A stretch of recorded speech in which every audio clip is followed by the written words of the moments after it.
Decontamination, or decon, is not always necessary. But when decon is ordered, it's critical to follow directions and move efficiently. When it comes to decon, minutes, even seconds count. Well, they've got to listen to the fire department on their direction. If someone's been contaminated, the first thing we have to do is get that stuff off them. Whether it be washing them down, removing their clothing. Removing your clothes can remove up to 85% of the hazardous material. But, a word of caution, do not pull contaminated clothing over your head. It may irritate your eyes, nose, and mouth. In a bona fide hazmat situation, decon is priority one. Even before medical attention can be administered, decon must be performed. Decon is paramount before patient treatment starts to protect the responders who are going to do the treatment and to make sure that the paramedics and the ambulance do not become part of the incident, or at worst, we transport to an emergency department, and the emergency department at the hospital now becomes part of the incident because proper decon wasn't performed at the site. Decon, it can be simple to more complex. When we talk about simple decon, we're talking self-decon. Washing your face, your hands, whatever it may be. Removing your jacket. That may be simple decon. When we talk about multiple victims, now it gets a little more complicated. The hydrant cab is a simple tool that we use for large-scale events. In the event that we could possibly have an evacuation where someone has been exposed, we deploy the hydrant caps on each hydrant. We turn them on, we build a corridor of a shower, and our motto is, build it and they will come. So if someone has something on their body, their skin, we put a water curtain up, they go right to it. We also have, on the Chicago Fire Department, a decontamination unit where it is the privacy. The ambulatory people go inside. It's separated, both male and female. We ask them to remove their clothing. We give them garment gowns when they're finishing showering. We give them towels, and we also give them a security bag to secure their watches, their rings, and personal effects. Two-engine corridor is pretty much the same as a hydrant cap. What we do, we produce two engine companies and a shower corridor in which we build it, they will come, they go through it, they get completely covered with water, removing the contaminant, and then they get reevaluated at the end of it. The mobile ventilation unit is a new tool we purchased a few years back, and what we use that tool for is a 48-inch fan on it. We can produce winds up to 90 miles an hour.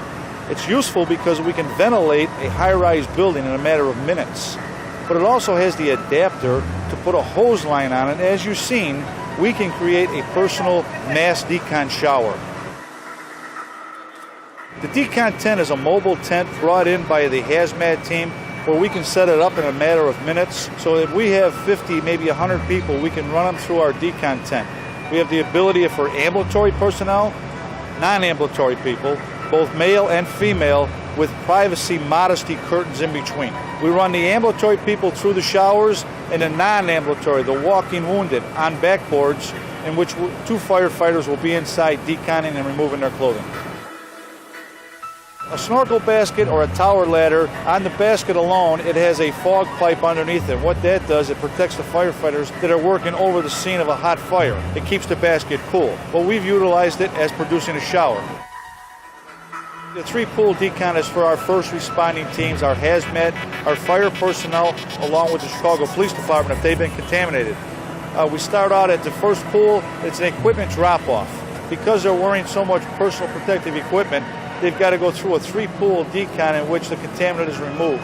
It's mainly for first responders. Although if we have to in an emergency situation, we could use it for civilians. The reason for having this little demonstration today was to have an awareness, create an awareness so that if it does ever happen, you're not caught totally off guard. You know what the fire department is doing.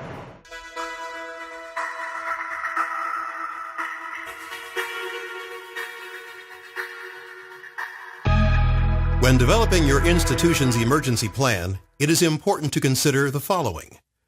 What system does your institution have in place for communication with faculty and students? Are the physical systems routinely tested? Are there areas of the campus that cannot be reached through these systems? What is the backup plan in case the system fails? Mitigation of a hazardous materials incident may be lengthy and require class schedules to be rearranged or extended periods of sheltering in place. How will these needs be accommodated? Once the immediate threat has been secured, the fire department will turn the incident over to the city or state Department of Environment, who will work with school officials to coordinate the cleanup with your environmental specialists. Environmental officials will want to know what environmental cleanup specialists your organization will use. What is their contact information? Who will be the school's lead contact for remediation efforts? What happens after the hazmat, after the Chicago Fire Department has turned over the situation to the Department of Environment? We in turn are responsible for ensuring the cleanup and addressing the chemical emergency, the hazardous materials emergency.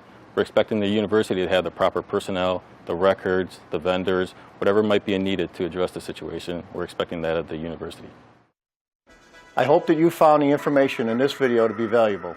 As the Commissioner of the Chicago Fire Department, I cannot emphasize enough the importance of working together to protect the health and safety of those affected by hazardous material emergencies. Remember, you can best help the fire department to protect your health and safety by being knowledgeable of your institution's emergency plans, participating in emergency preparedness drills, and listening for instructions from public safety officials during an emergency, as the situation may require changes to your institution's plan. Thanks for watching and be safe.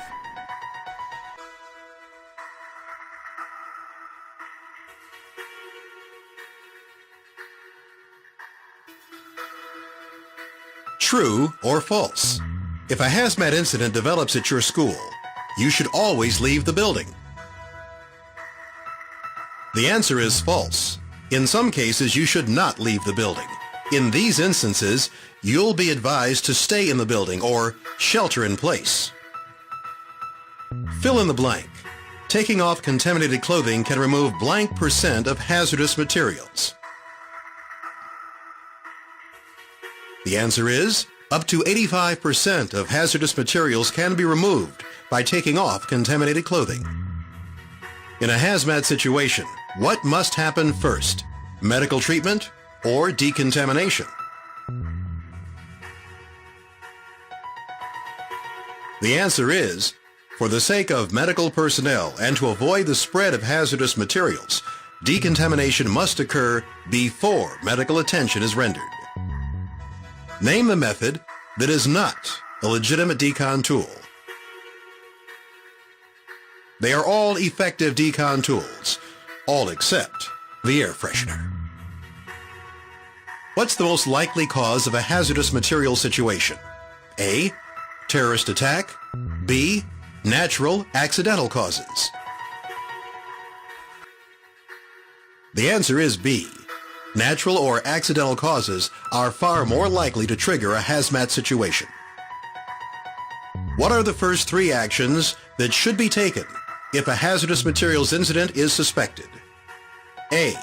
Move people to a safe location. People who are in the possible exposure zone should be moved away from the area to a safer location. Access to the area should be limited to properly trained first responders and public safety personnel. B. Isolate the area. This may be as simple as closing the door of the room where the incident occurred. C. Call 911. Report the incident. You will also want to notify officials at your school of the incident in accordance with your institution's emergency plan.